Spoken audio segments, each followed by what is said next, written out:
What's going on out there today, YouTube and fitness world? Once again, Chris Levine, and today we'll be going over basic core strength in order to start your series of handstand for beginners. So before you even start your handstand training, basic core strength that is required.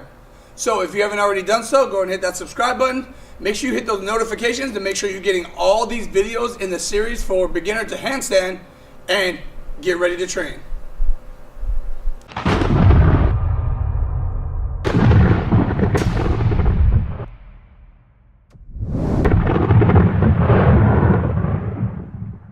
All right, we're back.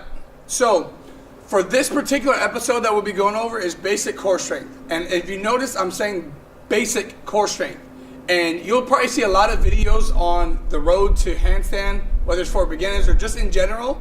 And you'll notice that a lot of people, they have their own opinion of what it takes to be able to start your handstand training.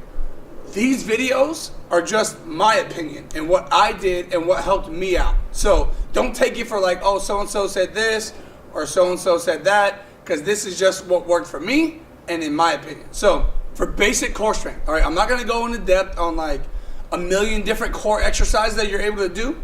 However, for me, a great way to test if you have enough core strength in order to be able to start your handstand training, it's called the boat hold. B-O-A-T hold. Boat hold. So essentially what it is you just be sitting down just like this, right? You're going to keep everything flexed. Your quads are going to be flexed.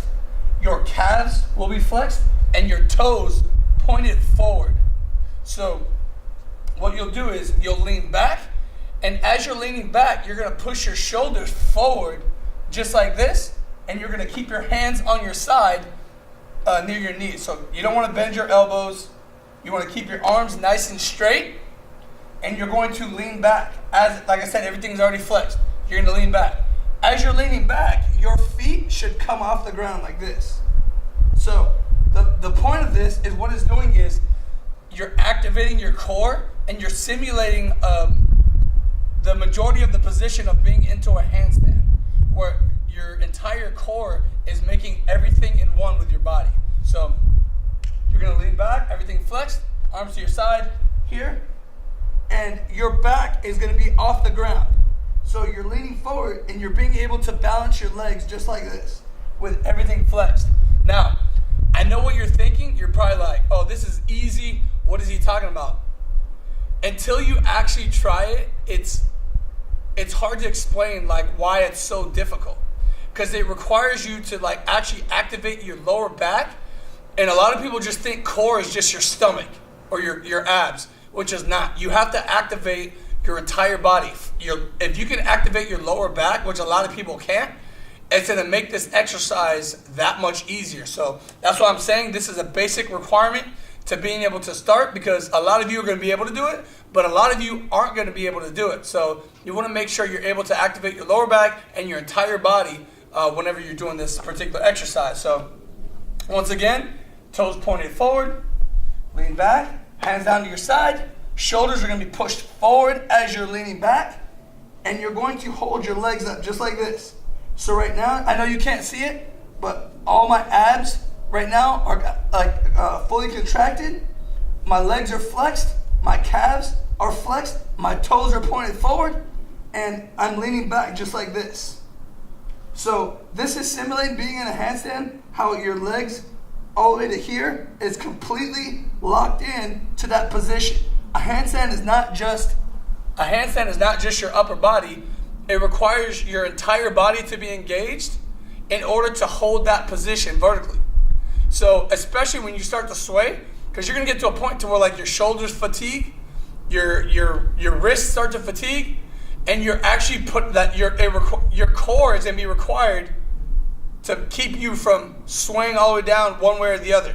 So it's very important you're able to activate your entire core when you do this, whenever you're doing a handstand. So what I would say as far as this boat hold is being able to hold this position for a good at least 15 to 20 seconds. And like I said, these are all basic requirements before even starting. So we're going to do it for 15 seconds. So it's gonna look just like this. 1, 2, 3, 4, 5, 6, 7, 8, 9, 10, 11, 12, 13, 14, 15. So if you notice that even when I was doing the exercise, just because you're doing the exercise for a certain time, it doesn't mean that you can push away the quality of how you're doing it. If you notice, like my body wasn't like really shaking, so like for a lot of people that are having a hard time, that don't have the proper core strength or being able to actually activate every part of their body, they'll start to do this. So a lot of people will be here and they're constantly picking their feet up and they're doing it.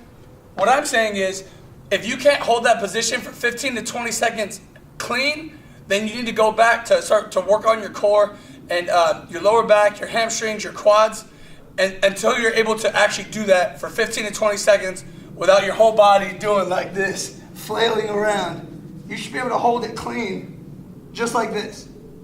Your lower back should be off the ground, everything activated, and your entire body should be working as one. So make sure you go back to, don't try to skip steps. These are all the basic requirements that help me out to be able to do my handstand. So make sure you don't skip steps or try to be like, oh, well, I think it's good. If you cannot do that hold in a clean manner, then don't start this handstand training.